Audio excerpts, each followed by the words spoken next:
ملازم نے گندم کی بوری مانگی تو بے جی نے، جو ان دنوں پریگننٹ بھی تھی، پوری بوری ایک ہاتھ سے اٹھا کر یوں بالا نکال دیا، یعنی کہ پورا بازو اوپر اٹھایا، اور وہ ملازم صرف بی بی جی کی شکل دیکھتا رہ گیا۔ بے جی کی شرارتوں، طاقت اور بھولپن کی بے شمار داستانیں ہیں جو میں وقتاً فوقتاً آپ کے ساتھ شیئر کرتی رہوں گی انشاءاللہ۔ اب کچھ باتیں میرے دادا ابو کی۔ وہ بھی ماشاءاللہ بڑے اونچے، لمبے، خوبصورت اور طاقتور جوان تھے۔ طاقت، بھولپن اور خوبصورتی میں میرے دادا اور نانی بالکل ایک جیسے تھے۔ دادا جی کو ایک دن ان کے ایک دوست نے کہا کہ میں روز کسرت کرتا ہوں، آپ بھی کیا کریں۔ دادا جی جو اپنے ہل پنجالی کھیتوں اور مال ڈنگر کی دیکھ بھال میں مصروف رہتے تھے، اس سے کہا کہ یار چھوڑ، میں نے کیا کسرت کرنی ہے، لیکن اس بندے نے ان کی جان نہ چھوڑی۔ آخر ایک دن انہوں نے تنگ آ کر کہا کہ چل بھائی، آج کسرت کر ہی لیتے ہیں، بولو کیا کرنا ہے۔ دوست نے ان سے کہا کہ میں یہ کھڑا ہوں، مجھے دھکا مار کے پیچھے کرنا ہے۔ دادا جی نے ابھی ہلکے ہاتھ کے ساتھ ہی ایک دھکا مارا ہوگا کہ دوست صاحب اڑ کے کہیں کے کہیں پہنچ گئے۔ دوبارہ اس دوست نے دادا جی کو کسرت کے لیے نہیں کہا۔ اسی طرح ایک دکاندار نے ایک دن دادا جی سے یہ شرط لگائی کہ کھل بنولے کی جتنی بوریاں اٹھا سکتے ہو اٹھا لو، جتنی آپ اٹھا لو گے سب آپ کی۔ کھل بنولے کی ایک بوری میں تقریباً 2.5 من کھل ہوتی ہے، یعنی کہ 100 kg۔ دادا جی نے ایک بوری دائیں بغل میں، دوسری بائیں بغل میں اور تیسری یوں اپنے بازو میں پکڑ لی اور اٹھا کے یہ جا وہ جا۔ دکاندار ان کی شکل ہی دیکھتا رہ گیا۔ اور اگر میں اپنے دادا جان اور نانی ماں کے نقشہ قدم پر چل پڑی تو پھر شامی جی کی بھی ساری کسرتیں دھری کی دھری رہ جائیں گی۔ خیر، یہ تو تھی کسرت اور ورک آؤٹ کی باتیں۔ بہت ضروری ہے کہ آپ بھی اپنی ڈائٹ اور ایکسرسائز کا خیال کریں۔ عمر رفتہ کو لپیٹ کر چلتے ہیں عہد رفتہ میں۔ تو میرا 4تھی کلاس کا رزلٹ میرے اور میرے دوستوں باجی فرا اور مس وہاب کے درمیان ایک مستقل جدائی کا باعث تھا۔ میری خالہ جان 1984 میں کویت سے واپس اپنے گھر آ چکی تھیں۔ واپس آتے ہی انہوں نے پہلا کام یہ کیا کہ کالونی میں اس ڈرائیور کے گھر گئیں جس کی وین کے ساتھ ایکسیڈنٹ کی وجہ سے میرے بھائی بہزاد کی ڈیتھ ہوئی تھی۔ خالہ جان نے اس ڈرائیور کو خوب صلاتیں سنائیں اور برا بھلا کہا۔ اس ڈرائیور نے بعد میں لوگوں کو یہ بیان دیا کہ وہ بچہ ان کا نہیں تھا جنہوں نے اتنی آسانی سے مجھے معاف کر دیا تھا، بلکہ یہ میری خالہ جان کا بیٹا تھا، اس لیے ان کو اتنی تکلیف تھی۔ اب اسے کون بتاتا کہ ہم سب نے اس کو معاف تو کر دیا تھا، لیکن اس کی وجہ سے ہمارے گھر میں جو آفت پڑی تھی، اس کی وجہ سے ہماری زندگی کتنی بدل چکی تھی۔ میری درمیانی پھپھو کی شادی ہو گئی تھی اور وہ پیا دیس سدھار گئیں اور میں واپس سرگودا آ گئی۔ اسی دوران میرے والدین اور بھائی اپنے گھر میں مستقل شفٹ ہو چکے تھے۔ بھائی 16 بلاک کے لڑکوں کے اسکول میں جاتا تھا، ہر روز روپیہ یا 2 روپے جیب خرچ لے کر، جیب خرچ نہ ملنے کی صورت میں اسکول نہ جانے کی دھمکی۔ ہمارا گھر سرگودا شہر کے عین وسط میں گول چوک کے پاس تھا۔ گھر کا راستہ 3-4 طرف سے آتا تھا، پچھلی گلی سے بھی، سامنے سے بھی 2 سڑکیں آتی تھیں، اور گھر کے سامنے ایک بڑا سا چوک تھا جس میں بارش کا پانی جمع ہو کر ایک چھپڑ کی شکل اختیار کر چکا تھا۔ ہمارا گھر گلی سے اتنا اونچا تھا کہ 3 سیڑھیاں چڑھ کر گھر کا دروازہ آتا تھا۔ ابھی تک ماڈرن سیوریج سسٹم نہیں آیا تھا، اس لیے گھر کے سامنے سے ایک نالی بھی گزرتی تھی نکاسی آب کے لیے۔ دروازے سے اندر داخل ہوتے ہی ایک ڈیوڑی تھی جس کے دونوں اطراف 2 بیٹھکیں تھیں۔ ڈیوڑی کی چھت نیچی تھی اور اس کے اوپر ایک گیلری تھی جس میں گھر کا کاٹ کباڑ بھرا رہتا تھا۔ اس گیلری میں جانے کے لیے لکڑی کی سیڑھی بھی تھی۔ ڈیوڑی سے گزر کر ایک چھوٹا سا صحن تھا جس کے ایک کونے میں بڑی سی انگیٹھی بنی ہوئی تھی۔ اسی انگیٹھی میں لکڑیوں والا چولہا رکھ کے اماں لکڑیوں اور اپلوں کی آگ سے کھانا وغیرہ بناتی تھی۔ صحن کی دوسری طرف ایک کھرا تھا جس میں نلکا لگا ہوا تھا۔ اسی کھرے میں سرکاری پانی کی ٹوٹی بھی لگی ہوئی تھی جو بالکل نیچے تقریباً زمین کے لیول پر ہی تھی۔ اس کے نیچے اماں نے پیتل کی ایک بڑی سی پرات رکھی ہوئی تھی۔ وہ پرات ہمیشہ میٹھے سرکاری پانی سے بھری رہتی تھی اور یہی پانی اماں برتن دھونے کے لیے استعمال کرتی تھی۔ نلکے کا پانی تھوڑا ہارڈ تھا شاید، اس لیے صابن کی پھٹکیاں سی بن جاتی تھی۔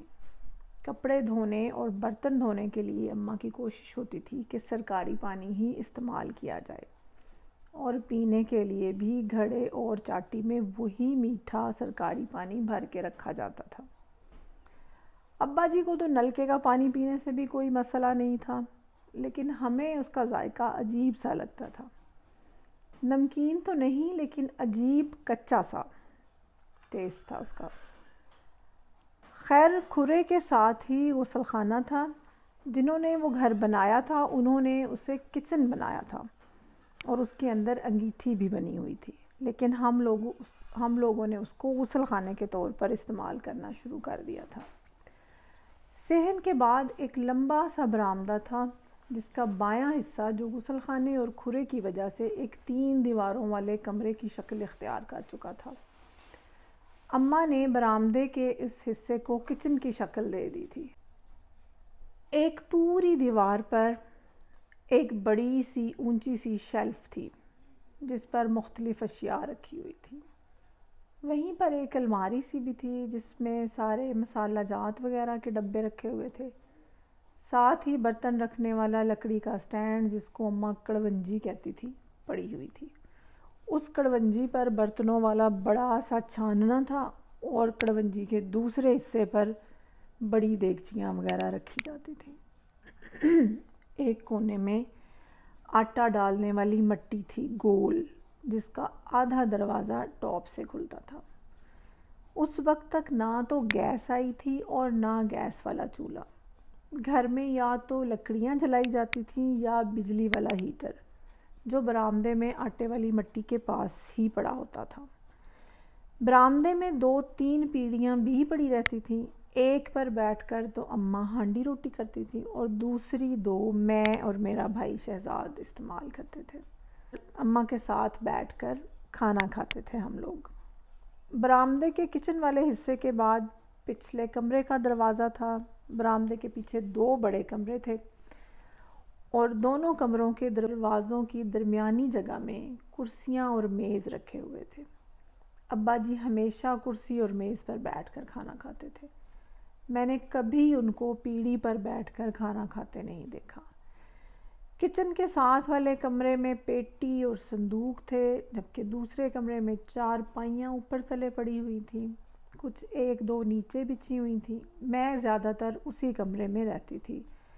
یونیفارم، کپڑے وغیرہ چینج کرنا، بستہ، کتابیں، سب اسی کمرے میں ہوتے تھے۔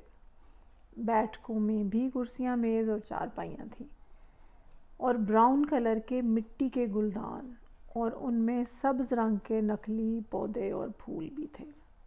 خیر، گھر کی ترتیب اور حالات وقت کے ساتھ ساتھ بدلتے رہے۔ جیسے جیسے جو تبدیلی آئے گی میں اس کا ذکر ضرور کروں گی۔ بیٹھک اور گھر کے درمیان صحن میں سے سیڑھیاں اوپر چلی جاتی تھیں۔ چھت 2 حصوں میں منقسم تھی، ایک وہ جو دونوں کمروں اور برآمدے کی چھت تھی، اور دوسرا حصہ دونوں بیٹھکوں کی چھت، سیڑھیاں درمیان میں، اور انہی سیڑھیوں کو چڑھتے ہوئے ایک گیلری بھی آتی تھی جو غسل خانے کی چھت کے اوپر بنی ہوئی تھی۔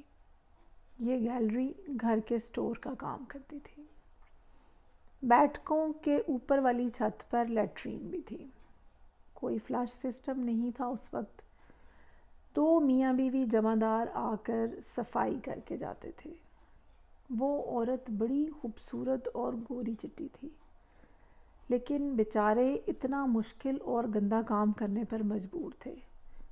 میں آج بھی ان کی ہمت اور حوصلے کو داد دیتی ہوں، جو ہم جیسے گندے لوگوں کا گند اٹھایا کرتے تھے۔ اور لیٹرین پر نہ تو کوئی چھت تھی اور نہ کوئی پانی ہمیشہ نیچے سے بھر کر لے جانا پڑتا تھا، لوٹے یا بالٹی میں۔ یہ ساری تو تھی گھر کی ڈسکرپشن۔ اب چلتے ہیں اسکول کی طرف۔ مجھے 14 بلاک کے اسکول میں داخل کرا دیا گیا۔ یہ اسکول بالکل اس سڑک پر واقع ہے جو آگے سیدھی گول چوک چلی جاتی ہے۔ اسکول کی سرخ رنگ کی 2 اور 3 منزلہ عمارت تھی۔ کافی بڑا اسکول تھا یہ۔ اس کا ایک دروازہ تو مین روڈ پر کھلتا تھا، جو ہیڈ مسٹریس کے کمرے سے ہوتا ہوا اندرونی جماعتوں کی طرف چلا جاتا تھا۔ ایک بڑا گیٹ بھی تھا مین روڈ پر کھلنے والا، اور دوسرا گیٹ پچھلی گلی میں کھلتا تھا۔ اسکول کے سامنے والی مین روڈ پر میونسپل والے سارے شہر کا گند لا کر اکٹھا کرتے تھے اور پھر گاڑیوں میں بھر بھر کر شہر سے کہیں دور پھینک آتے۔ میری سمجھ میں یہ نہیں آتا کہ میونسپل والوں کو لڑکیوں کے اسکول کے عین سامنے مین روڈ کے وسط میں کوڑا کرکٹ پھینکنے کا مشورہ کس نے دیا تھا اور اس کے پیچھے کیا لاجک تھی۔ خیر، یہ سچ ہے کہ میرا پرائمری اسکول سرگودا کے سب سے بڑے فلتھ ڈپو جو مین روڈ کے وسط میں تھا، اس کے سامنے تھا۔ یقیناً اسمیل بھی آتی ہوگی، لیکن شاید سب لوگ اس کے عادی ہو چکے تھے۔ کچی سے لے کر 5ویں تک 6 کلاسیں تھیں اور ہر کلاس کے 3 یا 4 سیکشن تھے۔ میرا ایڈمیشن 5th B میں ہوا تھا۔ کلاس میں سب سے پہلے میری سہیلی لامیا بنی، جس کا گھر میرے گھر کے راستے میں ہی تھا، 16 بلاک میں۔ ہم اسکول سے واپسی پر اکثر اکٹھے آ جاتے۔ وہیں پر ایک بہت خوبصورت خالدہ بھی تھی۔ نہ جانے وہ دونوں اب کہاں ہوں گی۔ میری ان کے ساتھ زیادہ دن دوستی نہیں رہی۔ ہاں، جس سے میری دوستی ہوئی اور پھر وہ آگے میٹرک تک چلی، وہ تھی کافسین، جس کے فادر کا نام سلطان تھا۔ وہ 5 بھائیوں کی اکلوتی بہن تھی اور اس کے 2 بھائی ٹوینز بھی تھے۔ گو عمر میں اس کے 3 بھائی اس سے بڑے تھے اور 2 بھائی چھوٹے تھے، جن کو وہ آبدی اور صابری کہتی تھی۔ میں نے اس کا کانٹیکٹ نمبر لینے کے لیے کئی بار اپنے بھائی کو کہا ہے، اور اس نے کوشش بھی کی ہے کہ اس کے ان چھوٹے بھائیوں سے اس کا نمبر مل جائے، لیکن ابھی تک کامیابی نہیں ہو سکی۔ خیر، کافسین دبلی پتلی، گوری چٹی، کتابی چہرہ، نہایت سمارٹ اور پھرتیلی تھی۔ اس کا گھر میرے گھر سے 1-2 گلی آگے تھا، اس لیے ہم اکٹھے اسکول آتے اور جاتے تھے۔ میرا گھر راستے میں ہونے کی وجہ سے مجھے ایڈوانٹیج تھا کہ وہ آتے اور جاتے ہمیشہ میرے ساتھ ہوتی تھی۔ ہم اسکول میں آنے اور جانے کے لیے پچھلی گلی والا گیٹ استعمال کرتے تھے۔ اس گیٹ کے باہر مختلف ٹھیلوں والے کھڑے ہوتے تھے۔ کلفیاں، گولے گنڈے، آئس کریم کی ریڑیاں، پکوڑے، سموسے، ہاتھوں پر ٹھپے لگانے والے، پاپڑ کرارے، پتیسا اور نہ جانے کیا کیا کچھ۔ اسکول سے گھر واپسی کے دوران ہر ٹھیلے سے کچھ نہ کچھ خریدنے کو دل کرتا تھا۔ کبھی کبھار اگر گھر سے پیسے مل جاتے تو کچھ نہ کچھ خرید لیتے، نہیں تو ایسے ہی دل جلا کر گھر کا راستہ لیتے۔ اسکول کے مین روڈ والے دروازے کے عین سامنے لالے کی دہی بھلے کی ریڑھی تھی۔ ویسے لذیذ دہی بھلے میں نے دوبارہ اپنی زندگی میں نہیں کھائے۔ 2 روپے کی پلیٹ ہوتی تھی۔ کبھی کبھار ہم اپنی اسکول کی ماسی کو بھیج کر وہ دہی بھلے منگوا کر کھایا کرتے تھے چھٹی ہونے سے تھوڑی دیر پہلے، اور کبھی پیک کروا کے گھر بھی لے جاتے تھے۔ میرا بھائی کہتا تھا کہ اتنے گند کے پاس لالے کے دہی بھلے ہوتے ہیں، آپ وہ کیسے کھا لیتی ہو؟ لیکن جب میں گھر لے آتی تو وہ بھی میرے ساتھ مل کر اتنے ہی شوق سے مزے لے کر کھاتا تھا۔ اس زمانے میں گھر کے اندر، محلے میں اور اسکول میں میری کیا مصروفیات تھیں، وہ سب باتیں میں انشاءاللہ اگلے ولاگ میں شیئر کروں گی۔ اسکول میں تو سہیلی مل گئی تھی، کاف سین، لیکن محلے میں بھی تو دوستیاں کرنا تھیں، اسٹاپو اور گیند بیٹوں کی اور لوڈو کی اور کیرم بورڈ کی، اور بھائی کے ساتھ پھڈے، لڑائیاں، اس سے مختلف کام کروانا، اس سے چیزیں منگوانا، یہ سب اتنی دلچسپ باتیں ہیں کہ آپ سن کر بہت محظوظ ہوں گے۔ بڑی بھرپور زندگی تھی، کہانیاں، کتابیں، سہیلیاں، کھیل کود، محلے کی سیر، محلے کی اماؤں اور خالاؤں سے دوستیاں، اور بھی بہت کچھ، سب انشاءاللہ اگلے ولاگ میں۔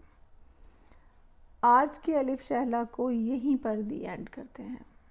اپنا اور اپنے چاہنے والوں کا ڈھیر سارا خیال رکھیے گا، مجھے اپنی دعاؤں میں یاد رکھیے گا، اپنی صحت کے لیے بیلنس ڈائٹ اور ورک آؤٹ کو یقینی بنائیے گا۔ اجازت چاہتی ہوں، آپ کی اپنی ڈاکٹر شہلا۔ اللہ حافظ۔